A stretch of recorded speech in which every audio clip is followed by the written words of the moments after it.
Hello everyone, welcome to study for net. My name is Shalu Garg और हम कर रहे हैं अपने NTA UGC net paper first की प्रिपरेशन, जिसमें हम अपने 2 टॉपिक्स कंप्लीट कर चुके हैं। Unit number first teaching aptitude and unit number 4 communication. तो जिसने भी ये लेक्चर्स नहीं देखे हैं, मेरे चैनल पे ये लेक्चर्स मिल जाएंगे, आप उन लेक्चर्स को देख सकते हैं। आज हम शुरू करने जा रहे हैं अपना नया topic, unit number 2 research aptitude. उससे पहले जो भी ये वीडियोस देख रहे हैं, अगर उन्होंने मेरे चैनल को सब्सक्राइब नहीं किया है तो प्लीज़ पहले चैनल को सब्सक्राइब कर लीजिए, ताकि आगे आने वाली वीडियोस के नोटिफिकेशन आपको पहले ही मिल जाए। चलिए शुरू करते हैं, देखते हैं कि रिसर्च क्या है, इसके मेथड्स क्या है, इसके प्रोसेस क्या है, रिसर्च क्यों करी जाती है, किस लिए यूज़फुल होती है। जो हमारा रिसर्च एप्टीट्यूड है वो हमारे नेट के एग्ज़ाम के लिए बहुत इम्पॉर्टेंट टॉपिक है। यहाँ से concept based, logic based questions बहुत ज़्यादा बनते हैं, और उसके अलावा जो स्टूडेंट्स MCOM कर रहे हैं ABST से, उनके लिए भी ये रिसर्च एप्टीट्यूड टॉपिक बहुत इम्पॉर्टेंट है, क्योंकि उनका ये थ्योरी पेपर आता है, सब्जेक्टिव पेपर आता है, तो उनको बहुत हेल्प मिलेगी इस टॉपिक को अपना कंप्लीट करने के लिए। आज हम अपना लेक्चर नंबर 1 करने जा रहे हैं, meaning and objectives of research. चलिए देखते हैं कि रिसर्च का मीनिंग क्या है और रिसर्च के ऑब्जेक्टिव्स क्या हैं। शुरू करते हैं मीनिंग ऑफ रिसर्च से। The term research comprises of 2 words, नेमली री एंड सर्च। जो हमारा रिसर्च है वो 2 वर्ड से मिलके बना है, री एंड सर्च, जिसमें हमारा री का मतलब क्या होता है, अगेन, एंड सर्च का मतलब क्या होता है, कुछ फाइंड आउट करना, कुछ ढूंढना। ठीक है, तो रिसर्च का यहाँ पे मीनिंग क्या निकल के आएगा, रिसर्च मीन्स सर्चिंग अगेन। ठीक है, हम क्या कर रहे हैं, कुछ ना कुछ जब सर्च कर रहे हैं ना, कुछ हमारे पास में क्या है, नॉलेज है, इन्फॉर्मेशन ऑलरेडी है, लेकिन हम उस इन्फॉर्मेशन से क्या है, कुछ नई इन्फॉर्मेशन निकालना चाहते हैं, नई इन्फॉर्मेशन कुछ सर्च करना चाहते हैं, उसी को हम क्या कहते हैं, रिसर्च कहते हैं। रिसर्च अपने आप में यही मीनिंग है कि कुछ ना कुछ अलग से ढूंढना। जैसे साइंटिस्ट हैं वो एक्सपेरिमेंट करते हैं, ठीक है, वैसे ही रिसर्च की जाती है, उसी का मतलब क्या होता है, रिसर्च होता है। Research is a careful investigation or inquiry, especially to search for new facts in any branch of knowledge. Research क्या है, एक इन्वेस्टिगेशन है, बहुत ही केयरफुली इसको करना पड़ता है, ताकि अपन किसी भी मतलब नॉलेज को, जब हम नॉलेज लेते हैं तो उसमें कुछ न्यू फैक्ट्स को क्या कर सकें, सर्च कर सकें। मतलब वो नॉलेज हमारे पास में है, कुछ इन्फॉर्मेशन हमारे पास में है, लेकिन अगर हमें कुछ एक्स्ट्रा इन्फॉर्मेशन की ज़रूरत होती है तो हम क्या करते हैं, रिसर्च करते हैं। Research is basically scientific in nature to provide an objective which is unbiased evaluation of data. Research क्या है, बिल्कुल साइंटिफिक तरीके से करी जाती है, ताकि जो भी हमारा ऑब्जेक्टिव है उसको बिल्कुल हम बिना बायसनेस के क्या कर सके, पूरा कर सके, अपने डेटा जो भी हमने कलेक्ट किया है उसको अच्छे से इवैल्यूएट कर सके, बिना किसी पार्शियलिटी के। तो इसको क्या करना पड़ता है, बिल्कुल साइंटिफिक तरीके से हमें कुछ भी रिसर्च करनी पड़ती है। जैसे वही पर्टिकुलर साइंस में होते हैं, एक्सपेरिमेंट्स होते हैं, तो उसका एक प्रोसेस होता है, तरीका होता है उसको करने का, वैसे ही यहाँ पे नॉर्मल क्या है, रिसर्च है, इसके भी कुछ प्रोसेस होंगे, कुछ टाइप्स होंगे कि किस तरह से हमें रिसर्च को क्या करना है, कंडक्ट करना है।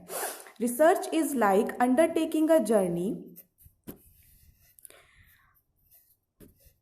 Research is like undertaking a journey and one must know about its destination and which route to take. Research क्या है, एक जर्नी की तरह है। ठीक है, हम क्या करेंगे, एक जर्नी की शुरुआत करेंगे, हमें पता होना चाहिए कि उसका डेस्टिनेशन क्या है और हमें किस रूट से उस जर्नी को कंप्लीट करना है। जैसे हम कहीं बाहर ट्रेन वगैरह से भी जाते हैं तो हमें पता है कि हमें कहाँ का टिकट लेना है, हमें कहाँ जाना है, हमारा डेस्टिनेशन क्या है और किस रूट से जाना है। वैसे ही हमारा रिसर्च क्या है, एक जर्नी है जहाँ पे हमें कुछ ना कुछ नॉलेज के बारे में पता है, लेकिन एक्स्ट्रा नॉलेज जो हमें लेनी है वो हमारा क्या है, डेस्टिनेशन है। वहाँ तक हमें प्रोसेस का यूज़ करते हुए अपने डेस्टिनेशन को तक जाना है, और जो रूट है वो हमारा हेल्प करेगा कि किस रूट के थ्रू हमें वहाँ तक पहुंचना है। तो यही क्या होता है, रिसर्च होता है। साइंटिफिक तरीके से जब हम एक्स्ट्रा इन्फॉर्मेशन की तरफ बढ़ते हैं, कुछ अचीव करने के लिए, कुछ नए फैक्ट्स लेने के लिए हम कुछ सर्च करते हैं, उसी को क्या कहते हैं, रिसर्च कहते हैं। ठीक है, मेनली जो हमारे रिसर्च हैं वो करते हैं हमारे जो पीएचडी कर रहे हैं या फिर एमफिल कर रहे हैं, उनके लिए उनको पता होगा कि किस तरह से उनको रिसर्च करना है, क्या क्या प्रोसेस है, क्या क्या टाइप्स हैं। तो बहुत मायने रखता है कि हमें पता हो कि हमें क्या प्रोसेस इसमें चूज करना है। तो यही क्या है, मीनिंग ऑफ रिसर्च। नेक्स्ट हम बात करते हैं कुक। कुक क्या है, एक हमारे रिसर्चर हैं।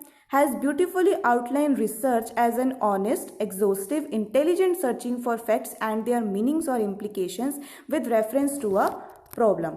जो कुक हैं उन्होंने ब्यूटीफुली क्या किया है, रिसर्च को आउटलाइन किया है। उन्होंने क्या कहा है कि रिसर्च बिल्कुल ऑनेस्ट तरीके से, एग्जॉस्टिव तरीके से, इंटेलिजेंट सर्चिंग फॉर फैक्ट, मतलब बिल्कुल इंटेलिजेंटली हम फैक्ट्स को क्या करते हैं, सर्च करते हैं, उसके मीनिंग को समझते हैं, इम्प्लाई करते हैं, जो भी हमारी पर्टिकुलर क्या है, प्रॉब्लम है। सबसे पहले क्या है कि कोई ना कोई रिसर्च प्रॉब्लम होगी, दिमाग में ये चल रहा होगा कि हमें इस पर रिसर्च करनी है, तो वो बिल्कुल क्या है, इंटेलिजेंट तरीके से हमें फैक्ट्स को क्या करना पड़ता है, कलेक्ट करना होता है और उस पर रिसर्च करनी होती है।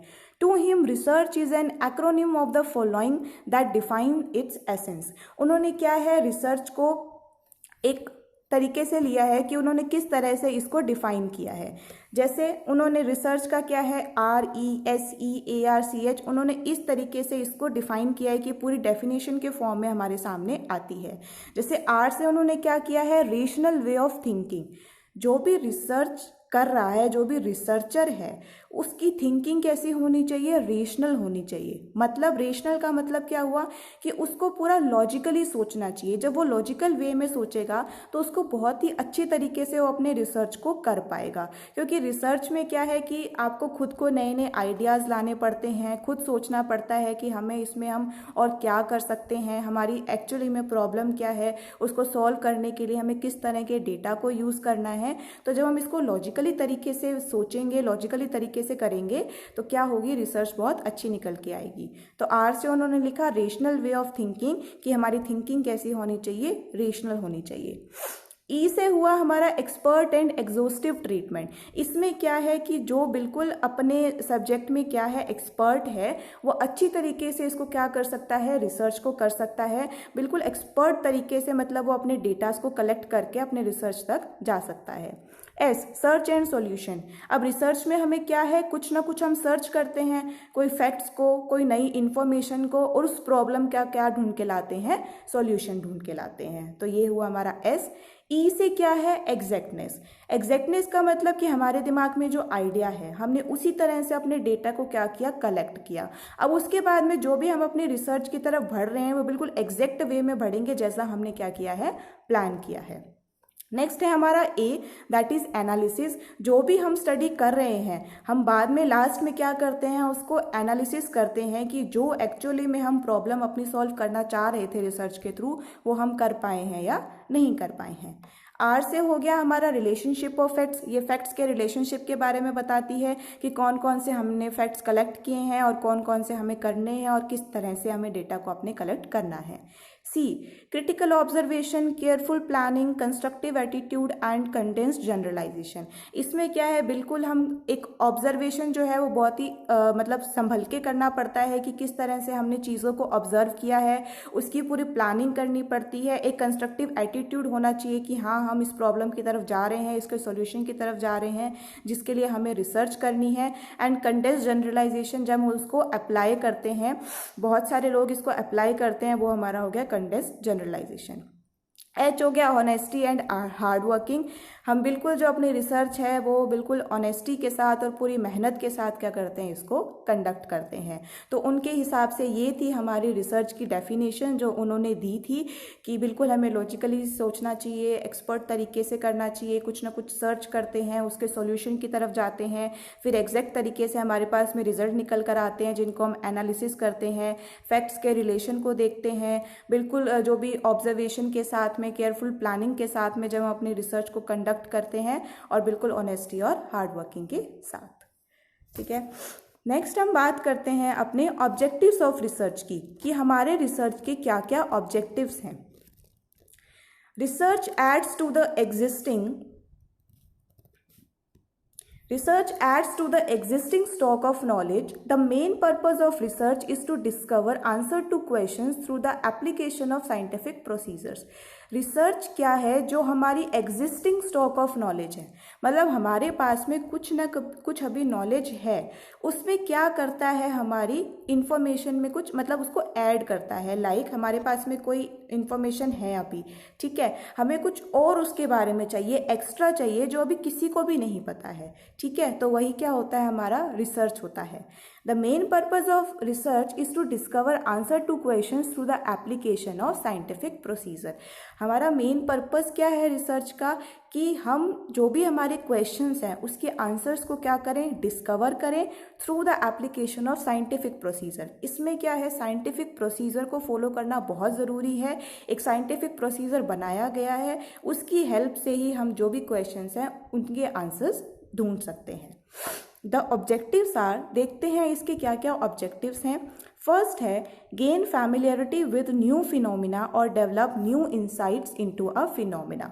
ठीक है, हमें क्या है, सबसे पहले हमारे ऑब्जेक्टिव में हम न्यू फिनोमिना मतलब नई चीज़ों को क्या करते हैं, फैमिलियर होते हैं उससे और उनको जानते हैं, और उनमें न्यू चीज़ें क्या है उस फिनोमिना के अंदर लेकर आते हैं। हमें एक चीज़ तो क्या है, पता ही है, ठीक है, उससे हम फैमिलियर हो गए, प्लस हमने जो उसमें नॉलेज ऐड करी उनसे भी हम क्या हो गए, फैमिलियर हो गए, और नई नई चीज़ों को हमने क्या किया, डेवलप किया। यही क्या है, हमारा ऑब्जेक्टिव है। Next, review and synthesise the existing knowledge. ठीक है, जो ऑलरेडी एग्जिस्टिंग नॉलेज हमारे पास में है उसको क्या करना, रिव्यू करना, और मतलब सिंथेसाइज मतलब करना कि उन सभी पार्ट्स को मिला के हम पूरी नॉलेज जब इकट्ठी कर लेते हैं वो हमारा हो गया सिंथेसाइज। इन्वेस्टिगेट सम एग्जिस्टिंग सॉल्यूशन और प्रॉब्लम। अब ये है कि रिसर्च कंडक्ट करने से पहले हम क्या करेंगे, जो भी हमारे पास में एग्जिस्टिंग सॉल्यूशन अभी है या कोई भी प्रॉब्लम है उसको क्या करेंगे, अच्छे से इन्वेस्टिगेट करेंगे, क्योंकि हमने जो भी प्रॉब्लम ऑलरेडी मेंशन हो चुकी है हमने उसको अच्छे से इन्वेस्टिगेट कर लिया, तो आगे हमारे लिए बहुत आसानी होगी नए फैक्ट्स को कलेक्ट करना और नई प्रॉब्लम की तरफ जाना। Offer solutions to a problem, जो भी प्रॉब्लम हमारे सामने है उनमें कुछ ना कुछ सॉल्यूशंस का क्या देना, ऑफर देना, कि किस तरह से हम इस प्रॉब्लम को सॉल्व कर सकते हैं। Explore and analyse more general issues. हमारा मेन ऑब्जेक्टिव क्या है कि हम चीज़ों को क्या करते हैं, एक्सप्लोर करते हैं, नई नई चीज़ों को ढूंढने की कोशिश करते हैं, और जो भी जनरल इश्यूज हमारे पास में हैं उनको एनालाइज करने की कोशिश करते हैं कि ये इश्यूज हैं ये कैसे हमारे सॉल्व हो सकते हैं। कंस्ट्रक्ट और क्रिएट अ न्यू प्रोसीजर और सिस्टम। उसके बाद में क्या होता है कि हमने पूरी अपनी एग्जिस्टिंग नॉलेज ले ली, अब हम क्या करेंगे, जो हमने प्रॉब्लम को आइडेंटिफाई कर लिया है कि हमारी ये प्रॉब्लम है, हमें इस पर रिसर्च करनी है, तो हम बिल्कुल एक न्यू प्रोसीजर और सिस्टम उसके लिए क्या करते हैं, कंडक्ट करते हैं, कंस्ट्रक्ट करते हैं, जिसके बेसिस पे हम अपनी जर्नी की तरफ बढ़ते हैं और अपने सॉल्यूशन को ढूंढने की कोशिश करते हैं। Generate new knowledge. Objectives of research में क्या है, लास्ट पॉइंट, कि हम न्यू नॉलेज को क्या करते हैं, जनरेट करते हैं। तो बेसिकली इसमें यही हुआ कि जो भी हमारी एग्जिस्टिंग नॉलेज है उसमें जब हम कुछ नॉलेज को ऐड करते हैं, कुछ न्यू नॉलेज को ऐड करते हैं जिसके बारे में पहले रिसर्च नहीं की गई है, जिसके बारे में पहले से कोई किसी को भी इंफॉर्मेशन नहीं पता है, तो वही क्या होता है, हमारा रिसर्च होता है, और उसके रिसर्च के क्या होते हैं, ऑब्जेक्टिव्स होते हैं। ठीक है, तो यही था हमारा रिसर्च का ब्रीफ इंट्रोडक्शन कि रिसर्च क्या है और उसके ऑब्जेक्टिव्स क्या है।